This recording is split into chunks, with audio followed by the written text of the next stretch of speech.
श्री स्वाधीन क्षत्रिय जी, अपर मुख्य सचिव श्री PS मीणा जी, विभागाचे सचिव, आज महात्मा गांधी यांची जयंती आणि त्याचबरोबर लाल बहादूर शास्त्री यांचीही जयंती देशाला दिशा देणाऱ्या या दोन्ही महामानवांना मी आदरांजली अर्पित करतो। आणि या जयंतीचं औचित्य साधून महात्मा गांधींनी ज्या शेवटच्या माणसापर्यंत राज्याची व्यवस्था पोचली पाहिजे ही अपेक्षा व्यक्त केली, किंवा लाल बहादूर शास्त्री ज्या सामान्य माणसाचा चेहरा आहे त्या सामान्य माणसाला प्रशासनाच्या पारदर्शितेचा थेट अनुभव आला पाहिजे। प्रशासन केवळ भाषणात नाही तर कृतीत लोकाभिमुख झालं पाहिजे या उद्देशानं आज आपण या ठिकाणी आपली जी राईट टू सर्व्हिस सेवा हमी विधेयक याच्या सर्व्हिसेस ऑनलाईन केल्या आहेत।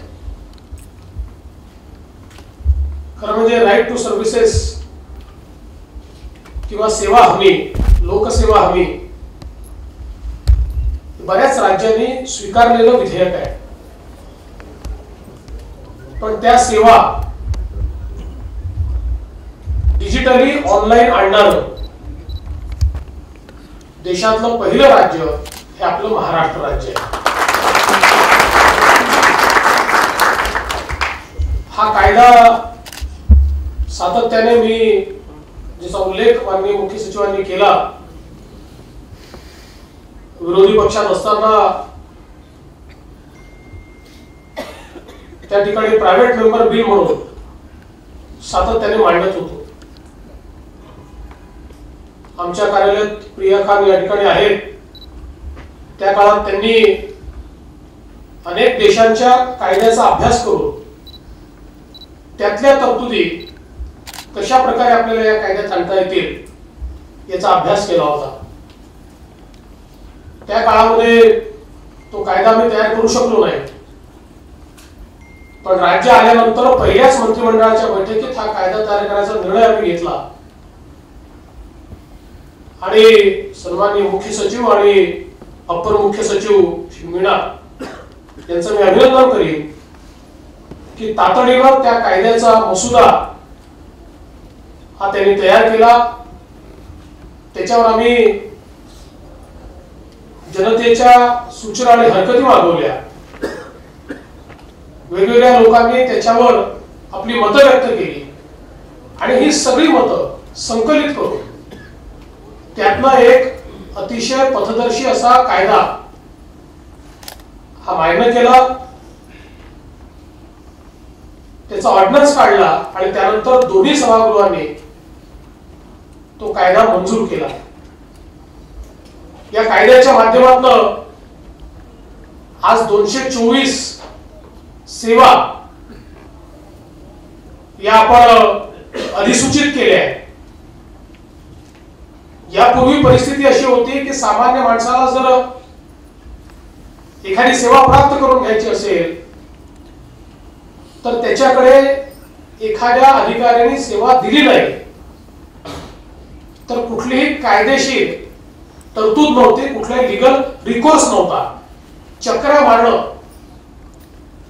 किंवा एखादा अधिकारी जर वेगळ्या प्रवृत्तीचा निघाला तर त्या प्रवृत्तीला बळी जाणं या पलीकडे कुठलाही लीगल रिकोर्स हा त्या नागरिकाकडे नव्हता। आज या सेवा हमी विधेयकाने त्याला तो रिकोर्स दिला आहे की ज्या माध्यमातून जर त्या विविक्षित कालावधीमध्ये त्याला सेवा मिळाली नाही तर पहिल्यांदा सेवा देणारा अधिकारी किंवा जबाबदारी असलेला अधिकारी याला आपण अकाउंटेबल धरलाय आणि त्याच्यावर वेगवेगळ्या प्रकारची शास्ती किंवा शिक्षा याचं देखील प्रावधान केलं आहे। आणि म्हणून या कायद्याने सेवा मिळण्याचा हक्क हा आपण जनतेला दिला आणि सेवा देण्याची जबाबदारी ही प्रशासनाने आपल्याकडे घेतली आहे. आणि याच कायद्याचा आज आपण ज्यावेळेस ऑनलाईन या सेवा केल्या आहेत, आपल्याला कल्पना आहे की आपले सरकार सारखे एक पोर्टल आपण सुरू केलं. आज मला अनेक ठिकाणी तरुण विद्यार्थी भेटतात आणि सांगतात की आम्ही आपल्या सरकारवर तक्रार नोंदवली आणि आमचं काम झालं. हजारो तक्रारी त्या ठिकाणी आपण सोडवतो. 26 जानेवारीला आपलं सरकारचं आपण लॉन्च केलं. 15 ऑगस्टला आपण मंत्रालयाच्या पलीकडे नेऊन 6 विभागीय मुख्यालयाच्या जिल्ह्यांमध्ये आपण ते नेलं आणि हळूहळू सगळ्या जिल्ह्यांमध्ये आपण आपले सरकार नेणार आहोत. आणि त्याचसोबत आज त्याच प्लॅटफॉर्मवर एकीकडे आपल्याला आरटीआय माहितीचा अधिकार प्राप्त आहे आणि दुसरीकडे आरटीएस राईट टू सर्व्हिस प्राप्त होतोय. त्यामुळे एक असा डिजिटल प्लॅटफॉर्म जो पूर्णपणे सामान्य नागरिकाला अधिकारिता प्राप्त करून देतोय. लोकशाहीमध्ये अभिप्रेत जे जनतेचं राज्य आहे किंवा छत्रपती शिवाजी महाराजांनी जे रयतेचं राज्य ही संकल्पना मांडली, आज हे सरकार जे खऱ्या अर्थानं छत्रपतींच्या आशीर्वादाने निवडून आलेलं सरकार आहे, त्या सरकारमध्ये त्याच रयतेला त्याचे अधिकार देण्याचं काम या आपल्या सरकारच्या माध्यमातून, आरटीआयच्या माध्यमातून, आरटीएसच्या माध्यमातून राज्य सरकार करण्याचा प्रयत्न करते. मला विश्वास आहे की हळूहळू सगळ्या सर्व्हिसेस, कारण शेवटी आपण एक एक स्टेप पुढे चाललो. आज 42 सर्व्हिसेस आल्या, हळूहळू 224 सर्व्हिसेस सगळ्या त्याच्यावर येतील. पलीकडे त्याहीपेक्षा जास्त सर्व्हिसेस आपण नोटिफाय करत जाऊ आणि समाजाला अपेक्षित अशा सगळ्या सेवा या निश्चितपणे नोटिफाईड असतील आणि ऑनलाईन असतील की ज्या माध्यमातून लोक त्या प्राप्त करू शकतील. सन्माननीय मुख्य सचिवांनी अतिशय महत्त्वाचा मुद्दा मांडला की जोपर्यंत याच्यात सुलभता येणार नाही आणि म्हणून आज आपण ज्यावेळेस हे लॉन्च केलंय सातत्याने आपल्याला याचा आढावा घ्यावा लागेल. आढावा घेऊन लोकांना कुठे अडचण आहे, कुठल्या फॉर्मचं सुलभीकरण केलं पाहिजे, कुठल्या प्रोसेसचं सुलभीकरण केलं पाहिजे. त्यामुळे दर महिन्याला किंवा 2 महिन्यात एकदा याचा आढावा हा निश्चितपणे घेतला जाईल आणि त्या आढाव्यामध्ये त्याचं अधिक सुलभीकरण आपल्याला कसं करता येईल हा प्रयत्न आपण निश्चितपणे करू. आज ही जी काही पोर्टल आहे हे वेब एनेबल्ड फोनवर देखील आपल्याला त्या ठिकाणी लॉग इन करता येतं आणि मोबाईलवर देखील त्या पोर्टलवर आपल्याला जाऊन या सेवा आपल्याला प्राप्त करून घेता येतात. पण लवकरच याचा एक ऍप देखील आपण लॉन्च करू की ज्या ऍपच्या माध्यमातून अधिक सोप्या पद्धतीनं आपल्याला त्या ठिकाणी या सेवा मोबाईलवर सगळ्या आपल्याला प्राप्त करून घेता येतील. म्हणजे आपल्याला वेब पोर्टलवर त्या ठिकाणी मोबाईलवर इंटरनेट लॉन्च करून त्याच्यावर वेब पोर्टलवर जाऊन हे करण्याची आवश्यकता पडणार नाही, तर त्या ऍपच्या माध्यमातून थेट या सेवा आपल्याला प्राप्त करून घेता येतील. हाही प्रयत्न आपला असणार आहे. आपल्या नगर विकास विभागाच्या माध्यमातून आज आपल्या जवळजवळ सगळ्या महानगरपालिकांनी त्यांच्या सगळ्या महत्त्वाच्या सेवा ज्या आहेत त्या आता नोटिफाय केलेल्या आहेत. केवळ एक महानगरपालिका राहिली आहे, तिचेही नोटिफिकेशन लवकरच होणार आहे.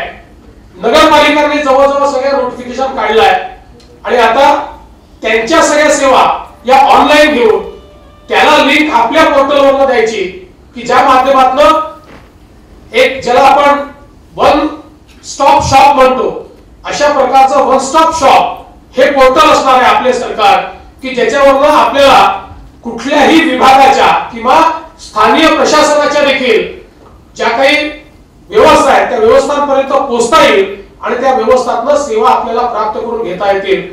आणि म्हणून मला असं वाटतं की एका महत्त्वाच्या क्रांतीकडे आपण या निमित्ताने जातोय.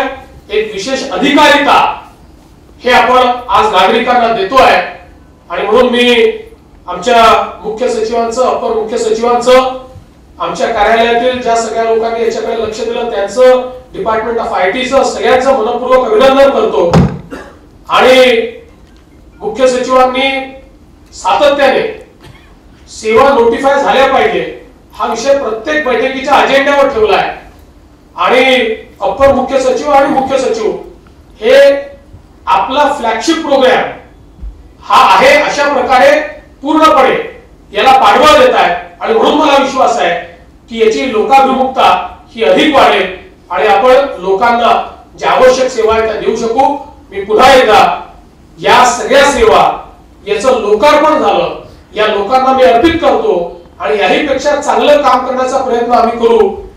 आज ज्या सेवा देत असताना समाधान आहे, पण समाधान जरी असलं तरी देखील खूप मोठा मार्ग अजून त्या ठिकाणी आम्हाला तसं मार्गक्रमण करायचं आहे याची जाणीव आहे।